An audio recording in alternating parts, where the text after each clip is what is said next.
Hey guys, back with another Ace Tanker. Today we are in the T49. I've had very little time to make videos. I am uploading one today from a user, and I've got two aces to show you guys. Really busy at work and just kind of uninterested in tanks here lately. My son went camping, so just me and my wife, so we were spending time together, and we've been rewatching Game of Thrones because I want to watch it before the new season, before I watch the new season, basically. So it's kind of a fun thing to do, actually, rewatching that show, because there's so many storylines and you pick up a lot of different things that you didn't the first time. Anyway, you guys are here to see tanks, so let's go ahead and get started on tanks.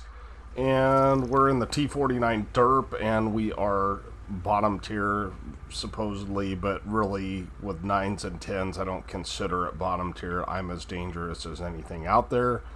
Normally I like to take the Nook or the Knoll at like J9, but in this case we decide that that's not going to be the right solution, and you'll see why.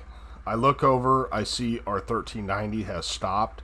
And one of the weaknesses of the T49 is the 21-second reload. I mean, even with a fantastic crew and a rammer, I've got over a 20-second reload, and that is not conducive to fighting in that area. So I've noticed nobody has gone towards the middle of the map, so I'm going to play over here and try and get some lights, and I'll kind of show you how I do that.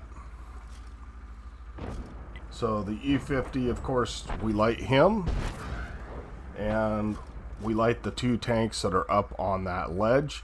What's funny is that normally, if I came to this position right away, they would have got lit and they would have poked back down, but instead they were all the way up on there.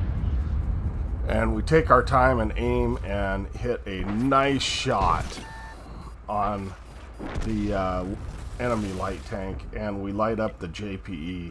Now the JPE is going to do something monumentally stupid. Don't do this, guys. He pushes down knowing that there's a T49 in this area. So I'm trying to light him, right? Because I really can't see very well these guys on this knoll. So I was trying to light him up. But nevertheless, we're going to sit here and take some hope shots, maybe. Kind of depends. You really need the full side, and I should have pulled the trigger there, but I did not. Oh, I did too. Okay. So I took kind of an unaimed shot there, and as you would expect, we did not hit.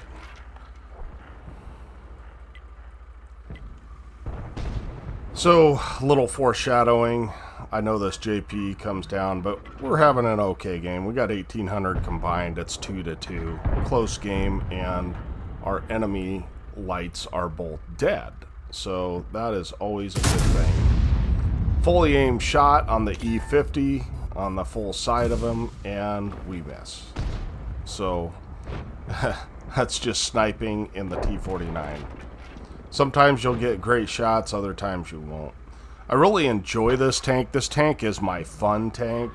You know, I don't really try too hard to get huge damage games, or I'd put on the 90mm.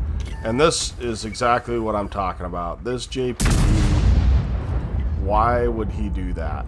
Why would he come down here? Now, I'm doing something funny. I'm circling him quite a ways away, and the reason that I'm doing that is I'm trying to give him hope to keep turning on me.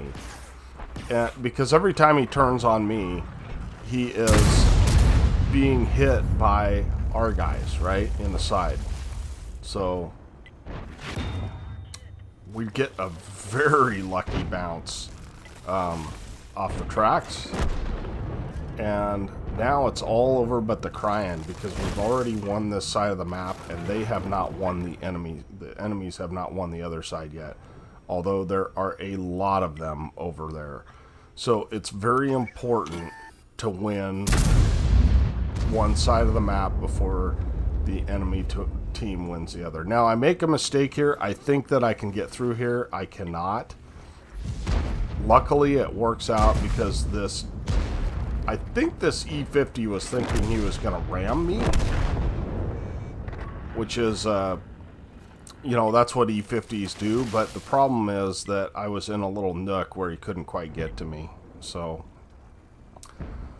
we've had a little bit of luck here in not taking any damage whatsoever. Have 1,500 damage and 2,700 assist. I would say probably 9 times out of 10 that would not occur. So you see these guys are pushing down. They've already won this side and they're pushing down. What I don't want to do is let somebody over in this area farm them. So if they get lit, I want to make sure that we are watching. Now, this is a very good position for me because I'm in a location right now that I can sit here and pull back from the bushes and be very safe in firing. And we take a clutch shot just because the game is over, essentially. And I probably should have platooned with this Type 61, but I did not. So we wouldn't have got brothers in arms anyway because he platooned with somebody else. So again, another hope shot in this tank that happens. But what you notice here is that I saw that the T54E1, which is an autoloader, is isolated from this T110E4. So I know the T110E4 has absolutely terrible rear armor, right? It's like 30 to 35 millimeters. It's really bad and it's very flat. So while this E1 is doing his thing, I want to come up behind and make sure we take out that E4. And that's just going to hurry the game up, right? It's going to make it go faster. I also saw that the E1 was on very low health. And he's got poor gun handling. So I want to just come around. I may take a hit, but I want to make sure and kill him. And that's exactly what we do. So that just leaves one guy left. That's the E75. And we're having a decent game. We're up to 5,300 combined, almost 5,400. And we're going to try and get in on this E75. I just want to duck down below. He's screwed. I mean, he's got guys shooting at him from all over, right? And he should have stayed in the doggone town. I mean, that was his only chance of carrying this game. So we go ahead and shoot the rear, but I think that hit the ground or something, or hit one of those walls or something, because that was not very much damage in the rear. So we're just hoping for a last shot, but the Object 430 takes him out, and that is the end of the game, boys and girls. So that's 5,800 combined, almost, rounding up. And let's go take a look at the after action report on this. Okay guys, as you can see, we got an Ace Tanker here, and we ended up with 3 bonds and a patrol duty, all of which are great things in a scout tank.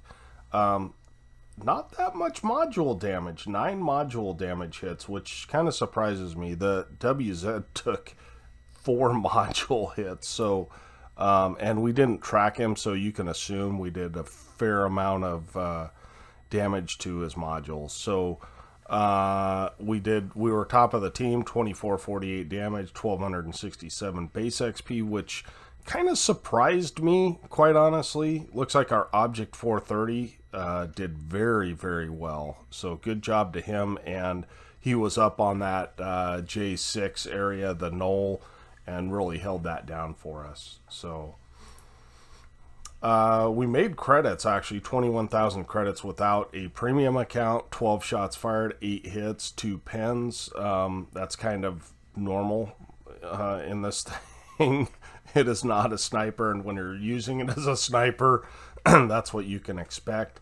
So yeah, right at 5,800, just under 5,800, and no extra XP. So appreciate you guys watching. This again is kind of a weak ace in my opinion, but it's an ace tanker, boys and girls, so I'm going to show you.